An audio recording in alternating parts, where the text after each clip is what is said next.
Salutare tuturor celor care urmăresc materialele mele și vreau să vă adresez un sincer mulțumesc pentru susținerea acordată. Accept bineînțeles și criticile și nu am nimic împotriva celor care nu sunt de acord cu părerile mele. Vârsta de la care un copil trebuie să intre în posesia cunoștințelor vieții personale este de 11-14 ani, deoarece este și vârsta pubertății, când trupul unui copil intră în războiul hormonilor, iar aceștia încep să-și facă activitatea biologică. Afirm încă de la început că personal sunt de acord cu educația sexuală în școli, dar numai după vârsta de 11-14 ani, sub nicio formă la vârsta de 4-6 ani, așa cum doresc anumite asociații sau grupări neortodoxe, atunci când copilul trebuie să descopere multe alte lucruri mai importante decât acest aspect. Orice lucru trebuie făcut la timpul său. Făcut mai devreme sau mai târziu, cu siguranță o să fie un eșec total pentru viitor.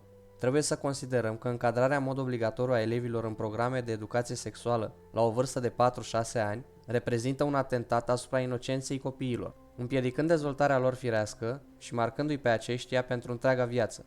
În acest sens, mai multe studii realizate în diferite țări au demonstrat că o astfel de abordare a educației copiilor a avut ca urmare începerea vieții sexuale mai devreme, cu implicațiile de rigoare, fără vreo îmbunătățire în plan social. Dar de asemenea, în multe dintre țările europene, educația sexuală este disciplina de studiu obligatorie în școli, însă România nu se numără printre aceste țări.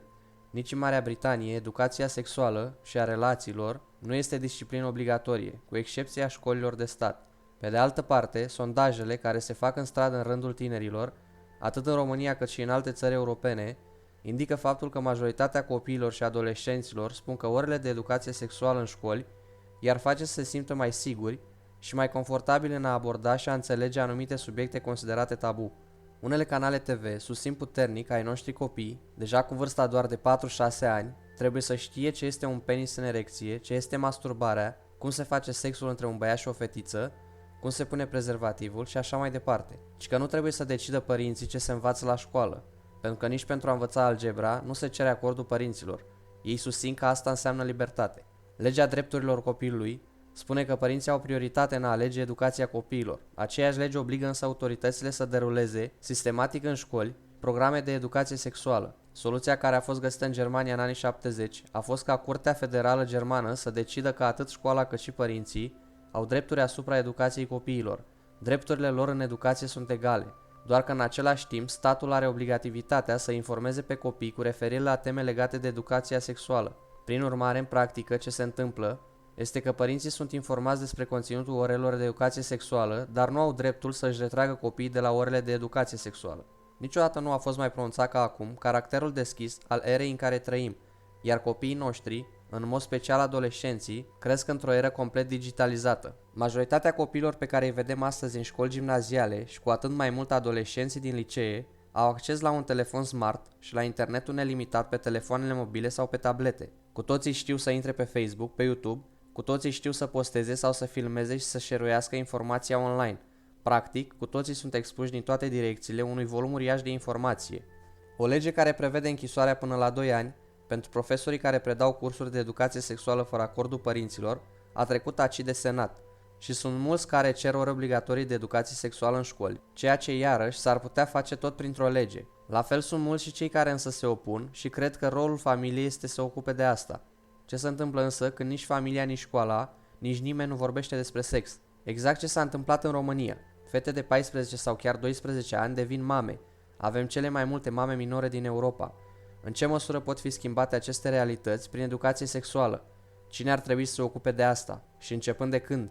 Opționalul educației pentru sănătate cuprinde și capitolul sănătatea reproducerii și a familiei. Conform programei, la sfârșitul clasei a 7-a, elevii ar trebui să știe care sunt consecințele debutului vieții sexuale. Discutăm despre corpul uman la modul general, apoi discutăm despre care sunt organele genitale femeiești și bărbătești, concepție, contracepție, infecții cu transmitere sexuală. Și la infecții cu transmitere sexuală discutăm despre aceste boli, modalitatea prin care ei ar trebui să se protejeze și discutăm și despre sarcina nedorită la pubertate și adolescență.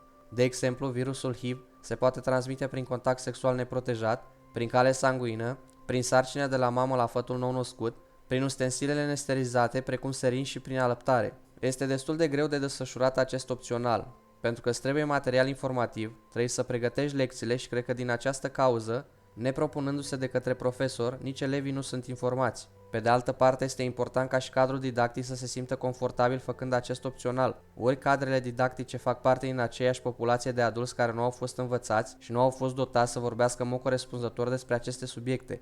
Nu au cum să se simtă confortabil, chiar dacă faci formare. 67 de ONG-uri au cerut în ultimii ani ore de educație sexuală în toate școlile din România. Ne dorim să fie odată pe ciclul de învățământ un an de zile. Atât.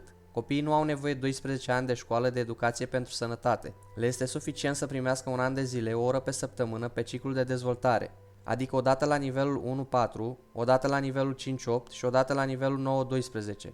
România are cele mai multe mame adolescente din Europa. 9282 de minori au născut în 2015, în timp ce 676 de mame aveau între 10 și 14 ani. Anual româncele fac peste 70.000 de avorturi, iar una din 10 femei care avortează este adolescentă. Toate datele demonstrează că atunci când este făcută cum trebuie, educația în sănătatea reproducerii și a sexualității are foarte multe beneficii asupra societății din perspectiva unor tineri adolescenți, viitori adulți mult mai bine informați, mult mai sănătoși, mult mai bine pregătiți și de reducere al acelor indicatori urâți pe care România îi raportează în continuare la Organizația Mondială a Sănătății. Pentru că educația sexuală nu este despre cum să faci sex, este despre cât de bine te cunoști tu pe tine însăți, cât de bine îți cunoști partenerul, cât de bine te înțelegi cu el, cum ești în stare să comunici eficient despre problemele care te afectează, nu doar pe bucata asta de sex, ci pe tot ceea ce privește relația de cuplu, cât de bine îți cunoști propriul corp și ești în stare să recunoști o problemă pe care ai putea să o ai de sănătate în privința asta. Dar există și păreri contra. 18 asociații se opun introducerii orelor de educație sexuală în școli.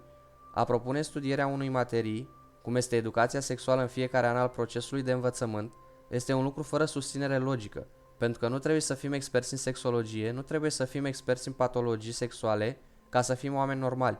Temerea care se ascunde în spatele introducerii unei asemenea materii este următoarea. Ea poate deveni vehiculul unei educații de tip homosexual și de tip transexual, pentru că există presiuni deja indiscutabile pe care le fac anumite ONG-uri la Ministerul Educației pentru introducerea unei materii numite educație sexuală, nu educație pentru sănătatea adolescentului. Aceasta este o problemă pentru biserică, pentru că biserica pledează pentru firesc și normal, pledează pentru valorile familiei și nu pledează pentru experimente de natură sexuală. Astfel, aceste ore, dacă sunt gândite cu un scop profund pozitiv, care are legătură cu firescul și cu viața firească a omului, sunt desigur binevenite, dar acordul părinților trebuie să existe. Orele de educație sexuală care să abordeze și consecințele presiunii sexuale și ale schimbului de fotografii explicite ar fi extrem de benefice pentru generațiile tinere. Mai mult, ar trebui ca aceste ore să se concentreze pe importanța unor relații stabile ca mod de protejare a fiecăruia dintre copiii noștri, atât din punct de vedere fizic, cât și din punct de vedere psihic. Vor fi desigur voci care vor spune că unele vârste sunt probabil prea mici pentru a li se preda educația sexuală, însă orele de educație sexuală nu i-ar determina pe copii să meargă și să încerce, ci i-ar ajuta să înțeleagă câte ceva despre sex, relații și tot ce derivă din acestea. E ca și cum ai spune, nu ar trebui să le predăm despre al doilea război mondial, pentru că sunt prea mici și vor începe să împuște oameni. Indiferent de religie pe care o are o familie sau alta, copiii respectivei familii vor crește și vor deveni membri activi ai aceleiași societăți în care trăiește și grupul lor, de la școală sau de la diverse activități.